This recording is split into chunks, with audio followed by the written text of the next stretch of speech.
la carrera de psicología. Y habitualmente tenemos ese tipo de charlas que buscan no dar información que uno puede acceder en cualquier lado, sino tratar de que la dinámica de hoy, más allá de que la virtualidad nos ponga ciertos condicionamientos, tenga que ver con pensar un poco sobre lo que el exceso de información que tenemos en relación a las drogas, a su consumo, y algunas cuestiones que me parece interesante que reflexionemos, ¿no? Esa es por ahí la palabra que más me interesa instalar. Yo creo que esto ha cambiado mucho. Cuando antes hablábamos de adicciones hace 20, 30 años atrás, había que informar, había que dar todo lo que tenía que ver con el conocimiento, y el conocimiento es una pata de estos análisis que uno propone. Y ahora vamos por ahí con gente joven como ustedes a pensar cuestiones más de la reflexión. Entonces vamos a disparar cuestiones objetivas y datos y podemos hablar con información, pero me interesa que podamos, no sé si reflexionar en este espacio, pero sí que cada uno se lleve algunos interrogantes o algunos planteos o algunos enfoques diferentes para poder compartir o para poder ir pensando este mundo de los consumos problemáticos. Ya fíjense que ni siquiera tratamos de hablar mucho de la palabra adicciones, porque hace un tiempo atrás, cuando hablábamos de adicciones, quien no era adicto no entraba dentro de los análisis, y hoy sabemos que para llegar a ser adictos primero hemos arrancado con algún uso o algún abuso problemático de una sustancia y después termina apareciendo la adicción. Entonces eso es hasta un enfoque más preventivo, y que no solamente abramos los ojos para quien ya está en una etapa muy avanzada de su patología, sino de pensar que hay algunas conductas que pueden dar señales en otro momento. Entonces, ya fíjense que el primer concepto que hablamos tiene que ver con los consumos problemáticos. Si tuviésemos la posibilidad de vernos personalmente, yo hubiese hecho esto mucho más dinámico, con algunas preguntas y con algunas respuestas. Eso hoy lo veo medio complicado, por eso les propongo que yo haga una exposición de no más de 20 minutos y que después podamos charlar, hablar, escribirnos o lo que sea en relación a lo que les haya surgido de lo que yo digo, lo que estén de acuerdo, lo que no estén de acuerdo, pero sobre todo lo que quieran preguntar. Así que voy a hablar de corrido y después nos ponemos a charlar un poco. Entonces, el primer concepto que está bueno es entender el consumo problemático como definición.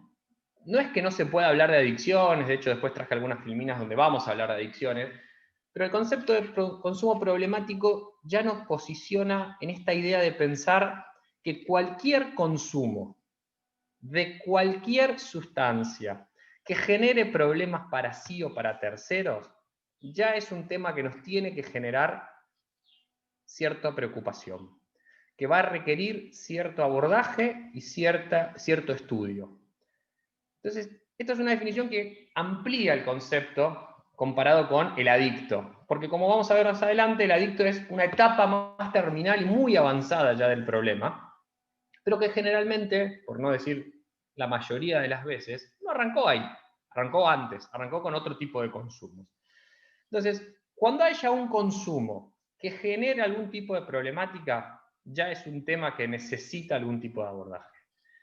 Entonces, primera cuestión, podemos consumir un montón de cosas. Hoy vamos a girar mucho, por eso están un poquito los iconos ahí, en lo que tiene que ver con las sustancias, ¿no? Vamos a hablar del alcohol, de la cocaína, de la marihuana. No es la idea hacer mucho desarrollo, de las pastillas, de los hongos, pero que fundamentalmente lo que nosotros vamos a trabajar es con cualquier cosa que altere o perturbe el funcionamiento de una persona, y eso lo va a transformar en problemático.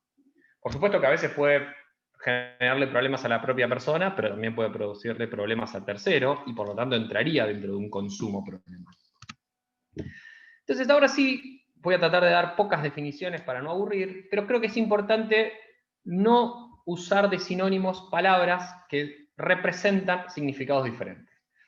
Cuando hablamos del uso de una sustancia, estamos hablando de un consumo esporádico, que no tiene afectación negativa de nuestra vida y que es parte de la misma. Por ejemplo, tomar una copa de vino al comer, algún medicamento recetado por un médico y controlado en su prescripción, o cualquier ejemplo que tenga esta característica, donde hay un uso, pero que no es problemático, que no genera una dificultad. Inclusive puede generar un placer, una copa de vino, o inclusive puede generar un efecto beneficioso, la acción terapéutica de una sustancia. Ahora, cuando ya pasamos a la palabra abuso, subimos un escalón en esta línea, y ya el consumo del que estamos hablando adquiere un carácter excesivo, ya sea porque es muy sostenido en el tiempo o porque se relaciona demasiado con ciertas circunstancias habituales en esa persona. Y ya empieza a ver el compromiso y las consecuencias sobre la salud de esta persona. Empieza a ser un problema. Entonces, no es lo mismo hablar de un uso que hablar de un abuso de una sustancia. Por supuesto que resulta muy complicado a veces definir cuándo es un uso y cuándo es un abuso. No es el objetivo de esta charla, ni tampoco creo que tiene que ser el objetivo del enfoque.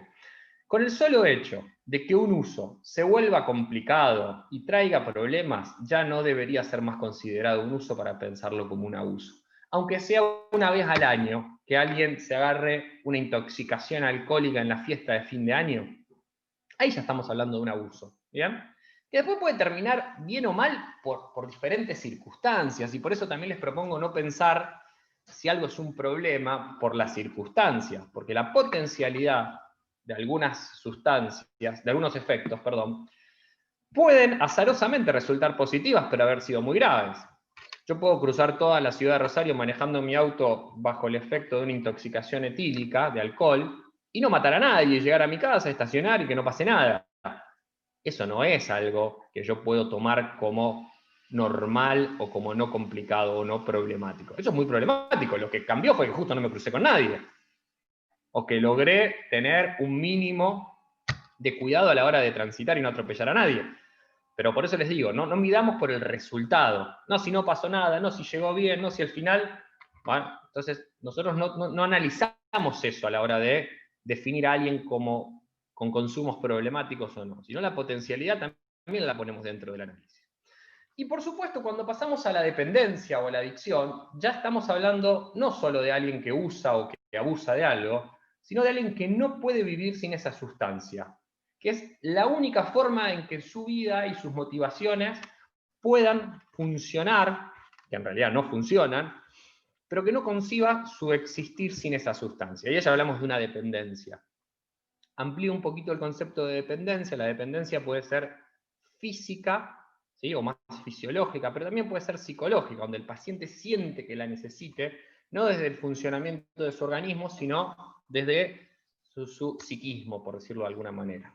Distinto es cuando, aparte, tiene síntomas de abstinencia física, como suele pasar en la abstinencia alcohólica, donde el paciente empieza a experimentar una serie de síntomas caracterizados por la inquietud, el malestar, que a medida que va agravándose puede requerir otro tipo de intervenciones, y donde si no consume alcohol no va a calmar esos síntomas. Eso no es una abstinencia psicológica, eso ya es una abstinencia física, porque la dependencia no es.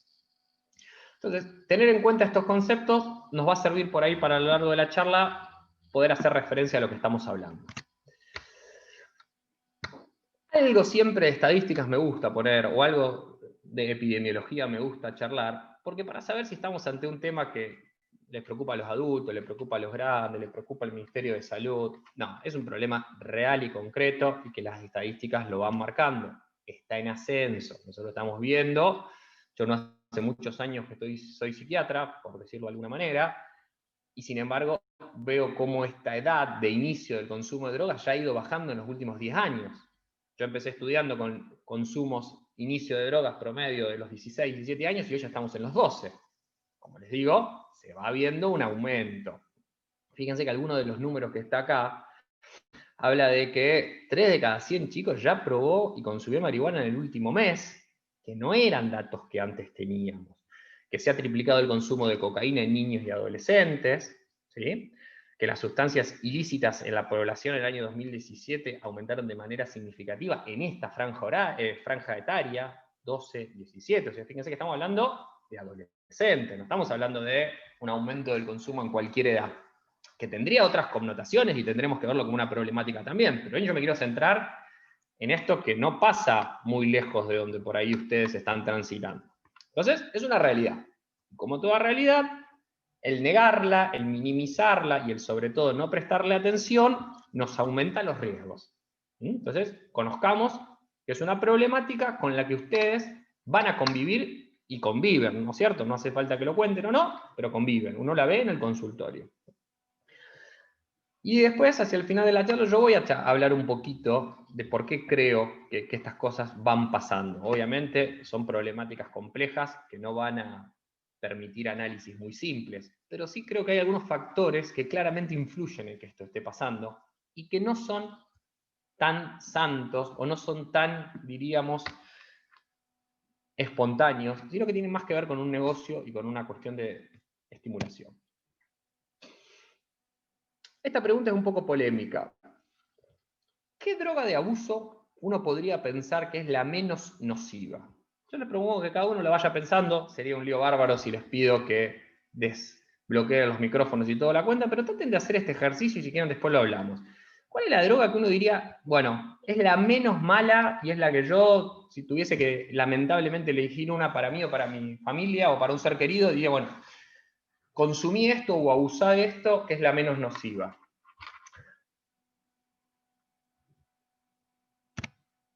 Bueno, y acá pasamos a la siguiente diapositiva. A lo mejor ustedes piensan que yo no puse nada en esta diapositiva.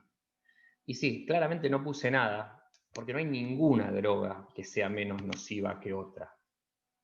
Nosotros en salud no comparamos lo malo que es una droga. ¿Bien? Entonces ese es el primer concepto que habría que tratar de erradicar. Seguramente la gran mayoría de las personas cuando yo hago esta pregunta me dice la marihuana. No sé por qué. Después sí creo que sé por qué. Algunos ni siquiera asocian que el alcohol es una droga, para que ustedes se den una idea. Hay otros que no piensan que el tabaco es una droga. Y después vamos a hablar un poquito de por qué sucede eso. Pero lo más preocupante es el concepto de benignidad. Ninguna sustancia de abuso es benigna. ¿Bien? Y ninguna es más o menos benigna. No existe esa comparación. No, bueno, pero es preferible drogarse con cocaína buena que con cocaína mala, o la pasta base, que es la que usan los pobres. Sí, sí, esas son, diríamos, productos de un mercado, pero que bajo ningún punto de vista nosotros podemos aceptar esa cuestión, porque detrás de esa aceptación, o sea, detrás de asociar a algo con benigno, ¿qué les parece que pasa con el consumo? Aumenta. Si yo instalo que algo no es malo, o que no es tan malo, indirectamente estoy estimulando el consumo porque no es tan malo. Entonces, fíjense cómo uno empieza a pensar de que ¿qué le conviene al que comercia con marihuana? Instalar que no solo que no es mala, sino que es buena, que ayuda, que favorece, que relaja, que la pasás bien, porque eso va generando de manera inversamente proporcional una disminución del daño inconsciente, ¿no? Y todo lo que nosotros vemos como no riesgoso, nuestro cerebro lo relaciona como no riesgoso, tenemos más chance de utilizarlo. Piénselo en cualquier cosa. Si ustedes están bajando una obra en construcción y ven una escalera a punto de derrumbarse, seguramente no la van a agarrar. Ahora, si ustedes la miran desde afuera, de la misma posición, y la escalera no da signos de derrumbe, la van a bajar. Entonces, fíjense cómo nuestro cerebro, nuestra cuestión más instintiva, a lo que percibe como peligroso, lo va a tratar de evitar, pero a lo que no percibe como peligroso, va a tender a agarrarlo. Entonces, primera conclusión que vamos sacando. Es un mito de que hay drogas mejores y drogas peores. Todas tienen sus potenciales complicaciones. Entonces, no abonemos más a esa teoría. Sí puede pasar que haya gente que consuma algo y pareciera que no le genera nada, o incluso pareciera que le genera efectos beneficiosos. Eso es relativo, es temporal y a lo mejor aplica a esa persona.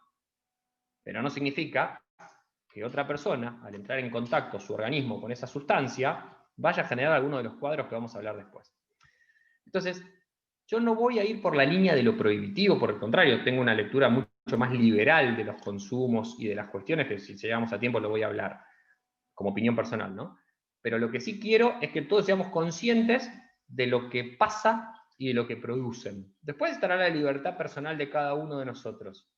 Pero no lo hagamos a esa decisión desde la ignorancia o desde la mala información. Entonces, toda sustancia va a tener un efecto o tiene un efecto sobre el organismo. ¿Bien? Ninguna es neutra. Y potencialmente todas pueden generar algún efecto no deseable en alguna persona. Y como les digo hace un ratito, que no se lo produzcan a alguien no significa que no lo puedan producir. Y para mí uno de los más paradigmáticos en esto siempre es la marihuana, por eso no voy a hablar de marihuana en sí, sino de reflexionar a partir del ejemplo de la marihuana. Si ustedes analizan o asocian, la marihuana probablemente, si tuviésemos que hacer una lluvia de ideas, la asociamos con la playa, con Bob Marley, con todo lo que tiene que ver con el reggae, con la relajación, y claro, ¿a quién no le gusta casi todo eso, no? De alguna u otra manera. Bueno, eso está perfecto y eso tiene que ver con algunas cuestiones que algunos pueden o podemos disfrutar, como puede ser un día al sol, un programa con amigos. Lo que es innegable es que si nosotros a ese programa le metemos la marihuana, ya no estamos haciendo un programa inocuo, por decirlo de alguna manera. Porque la marihuana es una sustancia activa que tiene sus efectos sobre el sistema nervioso y sobre el organismo en general.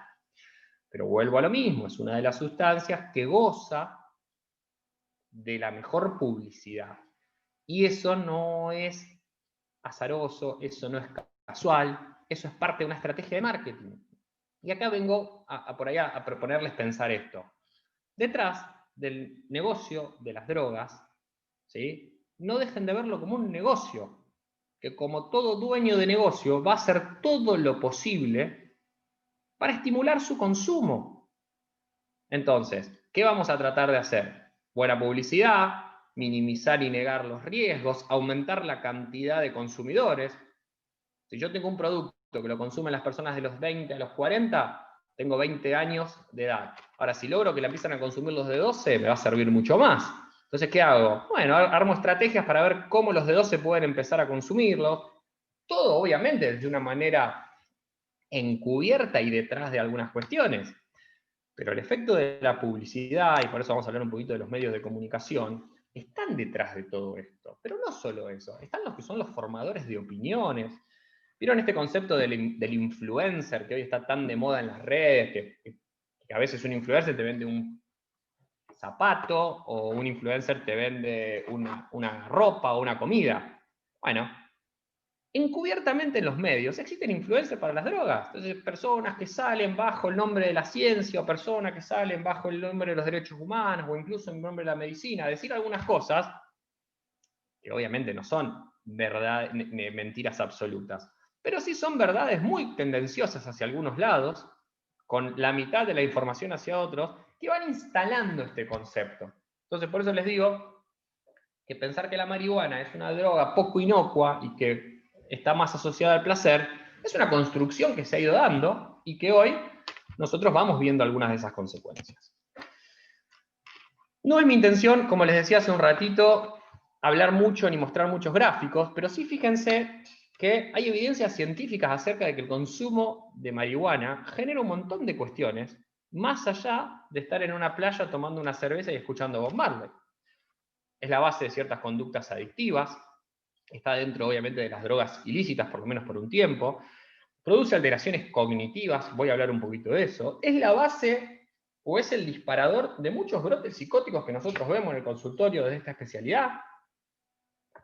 Pacientes que a lo mejor, si no hubiesen consumido marihuana, nunca prendían, como nosotros lo hablamos, o disparaban una esquizofrenia. Algunos a lo mejor sí, porque obviamente todo esto es una interacción entre el individuo y el entorno.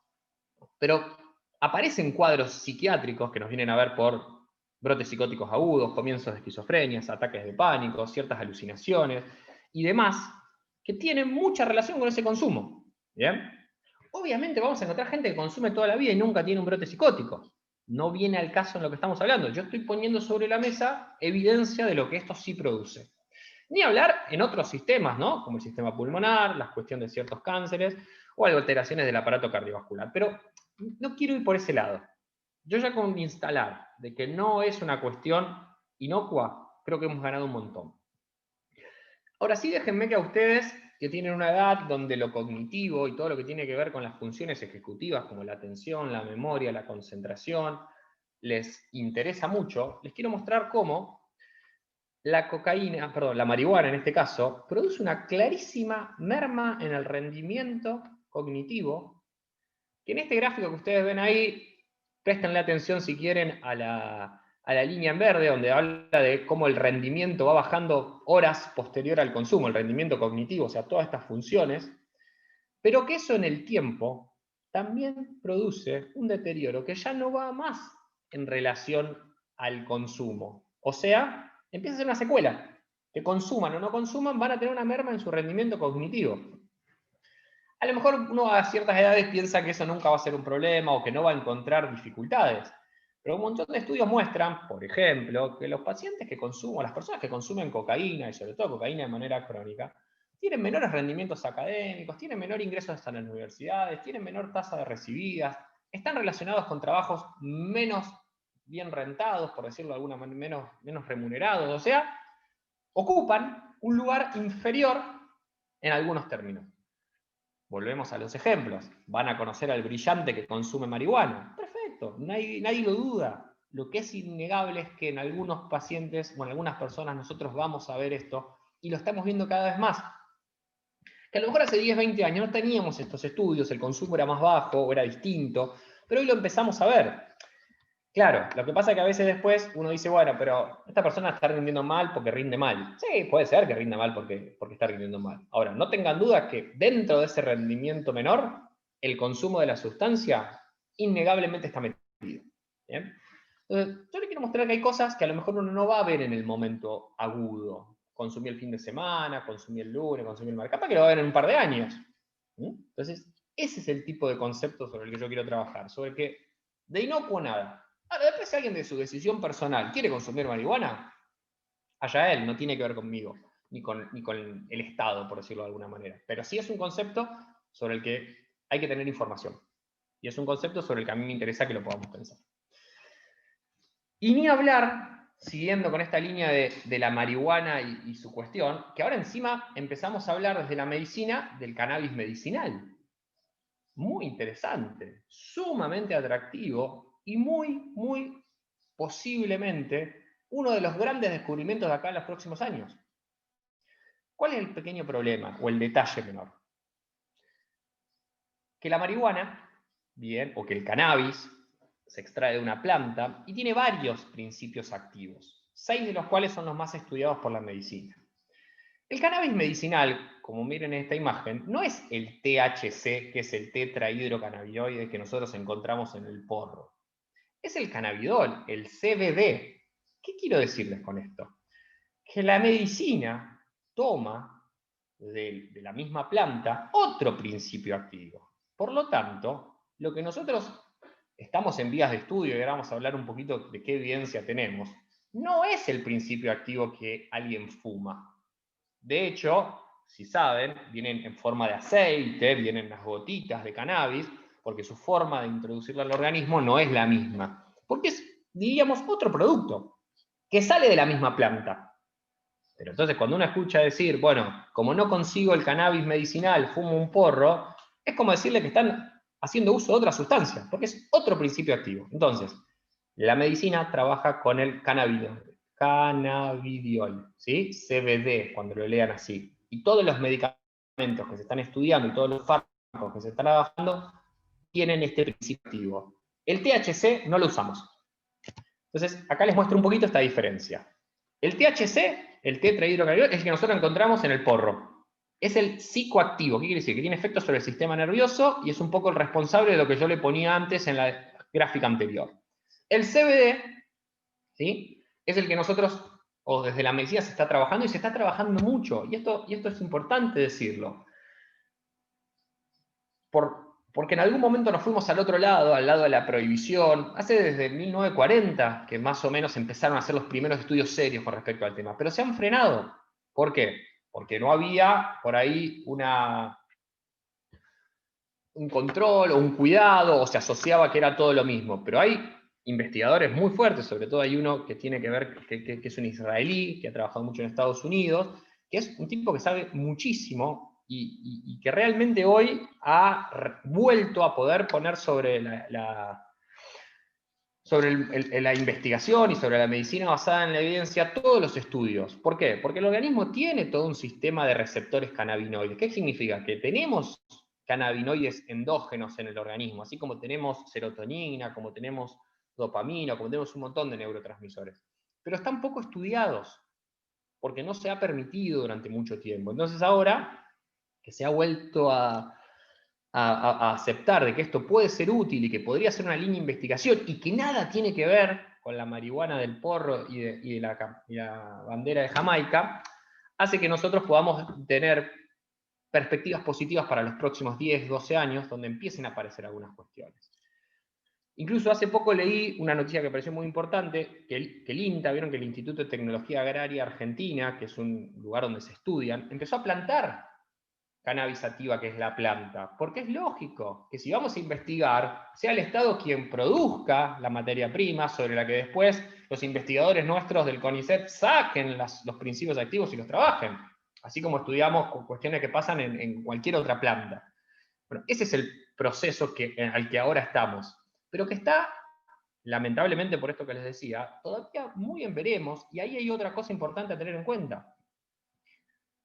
Los investigadores y las personas que saben, tanto a nivel local como a nivel mundial, tienen grandes expectativas sobre el tema. Pero hay tiempos imposibles de acortar. Entonces lo que nosotros tenemos que entender es que todavía no está aprobado y no es seguro para muchas cosas, aunque las proyecciones y las perspectivas sean positivas. ¿Qué suele pasar con estas cuestiones? Despiertan un montón de expectativas en personas con un montón de patologías crónicas, sobre todo, que ahora vamos a hablar un poquito, que vienen al consultorio a consultar y yo no puedo usar esto y yo no puedo usar aquello. Y la realidad es que hoy la evidencia todavía no avala para muchas cosas. De hecho, fíjense que la única aprobación que tiene hoy por hoy la FDA, que es uno de los organismos más importantes en esto, es una medicación a base del cannabinoide que vimos hace un ratito, que se usa para epilepsias muy refractarias, o sea, cuadros de convulsiones muy refractarios asociados a algunos síndromes muy específicos, que se puede dar en pacientes chicos. Sin duda, eso ya está probado, es seguro, tiene sus efectos adversos, pero tiene sus controles. Ahora, todo lo otro está en fase de investigación.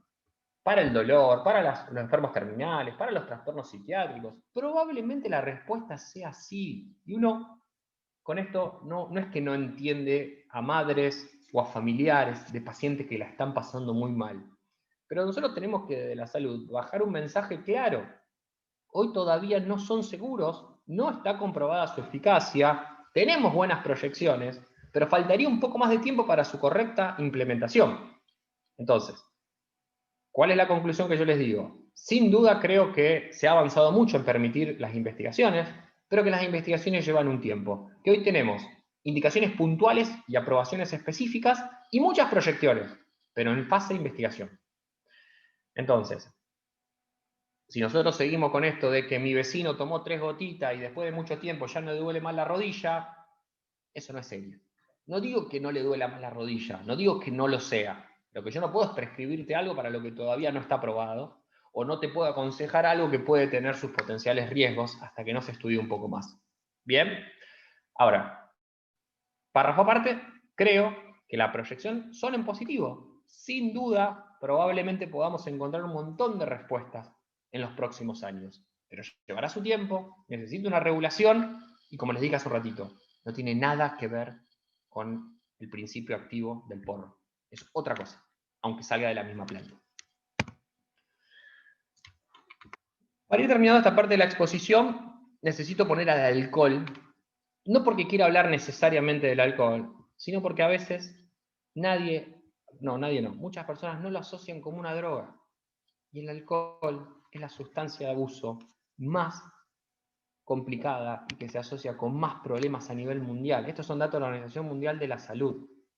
El alcohol es por lejos la principal droga de abuso en el mundo y es por lejos la principal responsable de un sinnúmero de enfermedades y trastornos que generan discapacidades, muertes, sobre todo, fíjense los datos, en personas en edad jóvenes que sin su presencia seguramente no tendrían estas complicaciones. Entonces, que el alcohol sea legal no tiene que confundirlos en que es la principal droga de abuso. Y con esto también aprovecho para hablar esto. Que una sustancia sea legal o que una sustancia sea ilegal hace referencia a los sistemas jurídicos del país no hace referencia a un concepto de salud. A nosotros los médicos no nos interesa a la hora de evaluar o de analizar los riesgos y efectos de una sustancia, si esa sustancia es legal y por lo tanto puede ser consumida, comercializada y utilizada, o si es ilegal y todo eso va a manejarse en un sistema paralelo. Eso es un problema de los jueces, del sistema judicial, de los abogados, pero no de los médicos, no de los agentes de salud. Porque aparte hoy el alcohol es legal y en algún momento no fue legal, y sin embargo fue un problema de salud. Entonces, siguiendo con esta idea de que lo ilegal es malo y lo legal es bueno, tenemos al tabaco y al alcohol como dos de las principales drogas de abuso en el mundo. Y las dos son legales, en la gran parte del mundo, ¿no? En algunos países árabes podemos tener esas excepciones. Entonces, despejen el concepto legal bueno y legal malo. ¿Bien? Porque incluso, en lo que le decía hace un ratito, es probable que en breve la marihuana pase a ser legal. Y yo, si ustedes me preguntan, tiene sus ventajas que sea legal. No vamos a entrar en ese tema hoy. Pero lo que no va a dejar de ser es todo lo que yo les mostré en las diapositivas anteriores. No se borra todos sus efectos. Bueno, con el alcohol pasa exactamente lo mismo. Pero el alcohol es un gran negocio. Y si yo le decía que la marihuana es un negocio, y si yo le decía que la cocaína es un negocio, y todas esas sustancias son un negocio, lo que pasa con el alcohol es muy fuerte. Pero es tan fuerte que a veces no nos damos ni cuenta. Y por eso les decía un poco de reflexionar sobre por qué consumimos y por qué a veces nos relacionamos con algunas sustancias como sociedad o como raza humana de una manera inconsciente. Fíjense que uno piensa que cuando gana, festeja, está alegre, sale todo bien. ¿Con qué lo asociamos enseguida? Con festejar, con brindar, con tomarnos una botellita, con comprar un regalo. Y cuando estamos tristes también, ¿no? Porque cuando uno está muy triste, está muy angustiado, está pasando por un duelo, a veces te recomiendan que tomes un poquito de alcohol para sentirte mejor. Fíjese cómo lo tenemos como incorporado de manera permanente a una sustancia tóxica, a una sustancia de abuso. Obviamente no estoy en contra del alcohol y lo disfruto y trato de hacer un uso racional de él, pero sí es importante ser consciente de que detrás de eso hay una industria, detrás de eso hay un negocio y detrás de eso hay un montón de complicaciones. Entonces, a mí me gusta por ahí mostrar la incoherencia en la que vivimos, de cómo para nosotros es muy normal que nuestra selección de fútbol, un deporte que estimula los valores, la vida sana, esté sponsoreado, su principal sponsor sea Quilmes o Schneider, dos marcas de cerveza, y si vamos al rugby pasa lo mismo. Y cuando tenemos que publicitar el Día del Amigo, generalmente con lo único que lo asociamos es con un consumo excesivo de alcohol, o una graduación, depende cuánto alcohol me vendan. Entonces, cómo el alcohol está metido de una manera casi silenciosa y nos marca y está presente en todo. Uno de los grandes cambios que, por ejemplo, pasó en el último tiempo es que empezaron a regular un poco la estimulación de estas cuestiones, porque acá no se trata de que la solución sea prohibir el alcohol, pero cuando uno lo identifica como una cuestión problemática, se puede regular su, por ejemplo, publicidad. Por ejemplo, vieron que ya los kioscos, cuando uno va a comprar cigarrillos ya no están más, como estaban antes, expuestos, están más escondidos, o en los paquetes de cigarrillos ya empiezan a aparecer personas con miembros mutilados, con cánceres, bebés con malformaciones, porque claramente, y eso lo ha entendido la industria del marketing hace 20, 30 años, cuando uno estimula, ¿sí?, con publicidad algo, el consumo aumenta. Entonces, si lo entiende la industria del marketing y si las publicidades viven de eso, de generar consumos de algo que uno por ahí no consumiría si no ve la publicidad, suena medio raro que nosotros no queramos regular la publicidad del alcohol. En algunos lugares no se puede publicitar alcohol antes de las 12, antes de las 10 de la noche, o en algunos canales está prohibido las publicidades de alcohol, lo mismo de psicofármacos. ¿Por qué digo esto? Porque si nosotros como el Estado quiere cuidar a su población, gasta un montón de plata en las consecuencias del alcohol, pero por otro lado va y sponsorea la selección de fútbol, permite la vía pública que haya un cartel de una cerveza que se te cae por la cabeza, ¿bien? Entonces, hay formas de regular los consumos, sobre todo si tenemos claro que esos consumos son problemáticos y que si bien hay personas que lo van a usar de manera de uso, como hablábamos al principio, va a haber gente que le va a producir problemas de abuso. Incluso otra medida de control es el precio. Está comprobado que la mejor medida anticonsumo de tabaco fue cuando los cigarrillos empezaron a subir de precio. Entonces también uno puede ejercer desde el Estado mecanismos de control de los consumos, depende de cuánto salgan. Vayan a algunos países de Europa donde el alcohol es carísimo. Incluso me ha tocado ir a países donde hay un precio de alcohol para el turista y otro precio de alcohol para el nativo. ¿Por qué? Porque es una forma de cuidar también, y de no estimular y de no favorecer ciertas cosas. Yo entiendo que a lo mejor algunas de estas cuestiones que yo estoy planteando pueden sonar a polémicas, y seguramente intento que lo sean, pero quédense con la idea de pensar qué hay detrás de esto que nos venden, de esto que aparece, de esto que para nosotros es normal, y a lo mejor muchos de los que están acá les gusta ver fútbol, y no sé si alguna vez se pusieron a pensar que Quilmes es el principal sponsor de la selección de fútbol, y Imperial es el principal